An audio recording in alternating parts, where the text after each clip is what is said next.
कबीरा गुरु सबको चाहिए, गुरु को चाहिए न कोई, जब लग आस शरीर की तब लग दास न हुई। कबीरदास जी कहते हैं कि गुरु तो सबको चाहते हैं, गुरु तो सबको भक्ति प्रदान करना चाहते हैं, प्रभु की शरण में ले जाना चाहते हैं, लेकिन व्यक्ति तैयार ही नहीं है। कोई प्रभु के शरण में जाने को तैयार ही नहीं है, उनकी ओर बढ़ने के लिए तैयार ही नहीं है, क्योंकि उसके लिए हमें कुछ त्याग करना पड़ेगा। क्योंकि जब हम दीक्षा ग्रहण करने जाते हैं तो अनेकों बातें हमारे मन में आती हैं। अरे पता नहीं क्या नियम बता देंगे और क्या छोड़ने की कह देंगे, इसलिए हम अभी तो मंत्र नहीं लेंगे, फिर कभी लेंगे। अब वो फिर कभी आता ही नहीं। तो इसलिए हम किसी न किसी के बहकावे में आकर के प्रभु की ओर जाना चाहते हैं, लेकिन पीछे हट जाते हैं।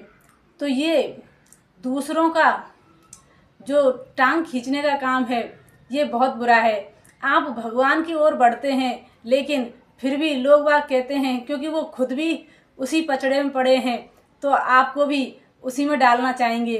कौन चाहता है कि कोई अच्छे कार्य के लिए आगे बढ़े? इसलिए हमें खुद अपने कल्याण की बात सोचनी होगी। तो जब भी हम गुरुदेव के पास जाते हैं, किसी संत के पास जाते हैं, तो हमें ये विचार नहीं करना चाहिए कि वो हमें क्या नियम बता देंगे, क्या छोड़ने की कह देंगे। यदि आप में उनके प्रति श्रद्धा है, विश्वास है और अपने कल्याण की कामना है, तो आप इन चीज़ों का विचार करेंगे ही नहीं। वो जो कहेंगे हम उसे मानेंगे। तो कई तो ऐसे भक्त होते हैं और कई इन चीज़ों से पीछे हट जाते हैं, तो वे कभी प्रभु के हो ही नहीं पाते। क्योंकि जब तक हम दीक्षा ग्रहण नहीं करते, तब तक हम प्रभु के नहीं बन सकते। तो कहते हैं कि गुरु तो सबको भक्ति प्रदान करना चाहते हैं, लेकिन हम ही गुरु के हो नहीं पाते। जब तक हमारी आसक्ति इस शरीर के प्रति है, घर परिवार के प्रति है, तो हम कहाँ प्रभु को ध्याएंगे। तो भगवान का नाम जपते जपते जब ये आसक्ति छूटती है, इसमें ये नहीं कहा कि आप घर गृहस्थी बसा करके उसे बीच में ही छोड़ करके कहीं चले जाइए, और बेचारे परिवार को ऐसे ही छोड़कर जो जाता है वो कभी भक्ति में सफल होता नहीं। हाँ, यदि तीव्र भक्ति हो जाए, अरे पहले अपने घर में ही भक्ति कीजिए। घर में आपका व्यवहार कैसा है, आप कैसे रहते हैं, कैसा आपका व्यवहार है, उसी से आपको पता चल जाएगा कि आप आगे कैसी भक्ति करेंगे।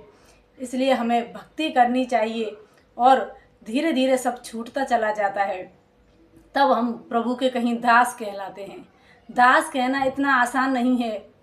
हर कोई कह देता है कि हम तो प्रभु के दास हैं। वास्तव में वे प्रभु के दास होते नहीं। कोई धन का दास होता है, कोई प्रतिष्ठा का दास होता है, तो कोई किसी चीज़ का। तो जो भगवान का दास होता है, उसे इन चीज़ों से मतलब ही नहीं होता। उसे तो बस ये है कि हम प्रभु के हैं और प्रभु हमारे। इस चीज़ का किसी को पता भी नहीं चलना चाहिए। तो ऐसे संत जन जो होते हैं, वही प्रभु के सच्चे भक्त होते हैं। तो ऐसे सच्चे संत भक्तों को हम प्रणाम करते हैं। जय श्री कृष्ण।